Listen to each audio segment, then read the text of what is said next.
अस्सलाम वालेकुम dear students, welcome to my YouTube channel the expert mathematician. I am your teacher Fizan Ahmed. Students, आज हमारा point set topology का lecture number 10 है। इस लेक्चर के अंदर हम एक लेमा का प्रूव करेंगे, लेमा 1.7। इसकी स्टेटमेंट देखें तो let B beta is the basis for a topology of X. Assume that B beta की जो कलेक्शन है बी से लेकर B1 से लेकर Bn तक, ठीक है, उन सब की जो इंटरसेक्शन ली जाए और x उसमें से बिलोंग करता है। देन देयर एग्जिस्ट एक बी डैश भी हमारे पास बीटा से बिलोंग करता है, वो उसमें से भी x बिलोंग करेगा और वो इन सब इंटरसेक्शन का क्या है, सबसेट है। हमें ये चीज़ प्रूव करनी है, ठीक है। अगर आप गौर करें तो ये हमारे पास बेसिस की जो हमने सेकंड कंडीशन को पढ़ा था, जिसमें हमने कहा था कि दो बीज जो हैं B1 और B2 उनकी इंटरसेक्शन में x बिलोंग करता है और एक B3 भी एग्जिस्ट करता है जो कि B1 और B2 की इंटरसेक्शन का क्या है, सबसेट है। यहाँ पर देखें तो वही बात है, लेकिन यहाँ पर Bn है यानी B आइज़ है और इंटरसेक्शन कहाँ तक है, n तक ली गई है और x उसमें से बिलोंग करता है। तो हमने एक B डैश भी एग्जिस्ट करता है जो कि उनकी इंटरसेक्शन के सबसेट से बिलोंग करेगा, सबसेट है और x उनमें से बिलोंग करता है। तो इस चीज़ को हमने n नंबर ऑफ केसेस के लिए, n नंबर ऑफ इंटरसेक्शन के लिए प्रूव करना है। तो बात सेम ही है, लेकिन एक इन जनरल रिजल्ट की बात की गई है। तो देखें, इसमें हम यूज़ करेंगे principle of mathematical induction. Principle of mathematical induction क्या होता है कि हम दो स्टेप्स लेते हैं। पहले बेसिक स्टेप, उसके अंदर हम एक बेसिक चीज़ को प्रूव कर देते हैं। तो आगे इंडक्शन के लिए हम एक कम के लिए सपोज कर लेते हैं और ज़्यादा के लिए प्रूव कर दिया करते हैं। देखें यहाँ पर basic step, we can prove it by using the mathematical induction. Basic step के अंदर for n is equal to 2 लेंगे। मसलन हम इसकी इंटरसेक्शन में n की जगह पर 2 लेंगे, क्योंकि कभी भी एक सेट की इंटरसेक्शन नहीं हो सकती, कम से कम दो सेट की इंटरसेक्शन होगी। तो इसके लिए बेसिक के लिए हम 2 के लिए लेंगे। तो ये यहाँ पर देखें, इसकी जगह पर अगर मैं n की जगह 2 पुट कर दूं तो इसका क्या मतलब है कि B1 इंटरसेक्शन B2 अलग-अलग करके लिखा जा सकता है। तो देखें इस चीज़ का क्या मतलब है, ये दरअसल बेसिस की ही सेकंड कंडीशन है, जिसमें हमने कहा था कि अगर B1 और B2 की इंटरसेक्शन से x अगर बिलोंग करता है तो हमारे पास एक B डैश एग्जिस्ट करेगा लाजमी, क्योंकि ये बेसिस की कंडीशन है कि जो उनकी इंटरसेक्शन का सबसेट है और x उनमें से बिलोंग करता है। तो देखें ये बेसिस की ही सेकंड कंडीशन है, जिसकी वजह से हम यहाँ पर इसको प्रूव कर चुके हैं कि बेसिक स्टेप के अंदर आप इजीली डेफिनेशन लगा के उसको प्रूव कर देते हैं। आगे we have done in basic step, now we move to the induction step. हम इंडक्शन स्टेप की तरफ मूव करते हैं। इंडक्शन स्टेप के अंदर हम एक सपोज करेंगे, पहले n-1 के लिए हम सपोज कर लेते हैं और फिर हम प्रूव कर देंगे, n के लिए हम प्रूव कर देंगे, ठीक है। n-1 के लिए सपोजिशन क्या होगी, x बिलोंग करेगा इंटरसेक्शन I1 से लेकर n-1। मसलन यहाँ पर n की जगह पर क्या सपोज करेंगे, n-1। तो अगर इसको एक्सपेंड करके मैं लिखूं तो मैं कैसे लिख सकता हूँ, इस सारे की इंटरसेक्शन B1 इंटरसेक्शन B2 और ये कहाँ तक है, n-1 तक है, ठीक है।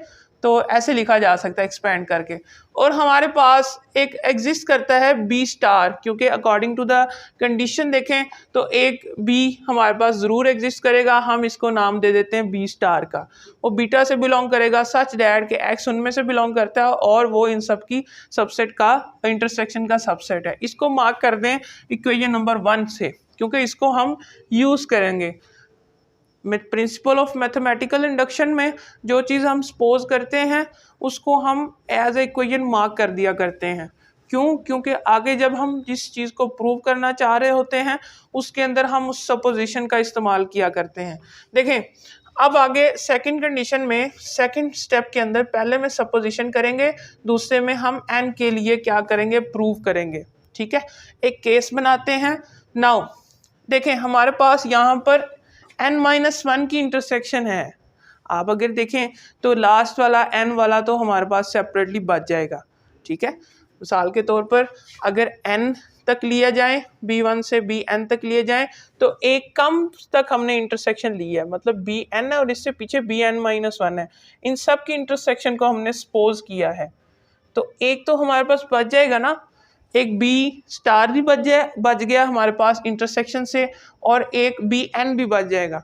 तो हम यहाँ पर definition of basis second condition का यूज़ करते हैं।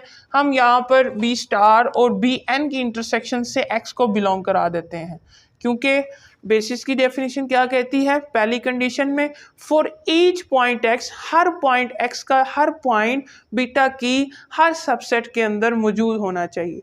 तो मिसाल के तौर पर अगर एक पॉइंट एक्स है तो वो हर सबसेट में मौजूद होगा, तो बी स्टार और बी एन भी बीटा के सबसेट हैं, उन दोनों में भी बी स्टार और बी एन में भी एक्स है, तो उनकी इंटरसेक्शन जब लें तो कॉमन एलिमेंट्स एक्स उनमें से भी बिलोंग करेगा। तो हम यहाँ पर क्या ले रहे हैं कि एक्स बिलोंग करता है B star intersection B N, क्योंकि ये क्या है, बीटा के एलिमेंट हैं। Then there exist B dash, according to the definition कि बी डैश एक एग्जिस्ट करेगा जब हम इंटरसेक्शन लेते हैं, तो बी डैश हमेशा एग्जिस्ट करेगा जिससे एक्स बिलोंग करेगा, और वो इंटरसेक्शन का क्या है, सबसेट है। देखें सच दैट कि एक्स बी डैश से बिलोंग करता है, सबसेट है B star intersection B N, क्योंकि यहाँ पर मैंने कहा कि हर पॉइंट हर सबसेट के अंदर मौजूद होगा बीटा की कलेक्शन में, ठीक है। तो उनकी इंटरसेक्शन का जवाब भी एक्स आएगा। देखें ये हमारे पास डेफिनेशन लग गई यहाँ पर। अब देखो तो फ्रॉम वन का यूज़ करेंगे। वन में हमने कहा कि बी स्टार है सबसेट ऑफ बी आई, इन सब का इंटरसेक्शन n-1 तक। तो अगर हम इसका यूज़ करें फ्रॉम वन, इसका यूज़ करें तो हमारे पास ये कंडीशन आती है, बी स्टार सबसेट है इसका। तो अगर आप इस चीज़ को देखो तो बी स्टार की जगह पर मैं अगर यहाँ पर बी स्टार की जगह पर अगर मैं ये चीज़ लिख दूँ, क्योंकि ये देखें एक्स बिलोंग करता है बी डैश, ये वाली अगर देखो ये जो इक्वेशन है या ये जो रिजल्ट है, बी डैश सबसेट है B star intersection B N, इस रिजल्ट को यहाँ दोबारा लिख दिया जी। अब यहाँ पर बी स्टार है, बी स्टार किसका सबसेट है जी, इसका।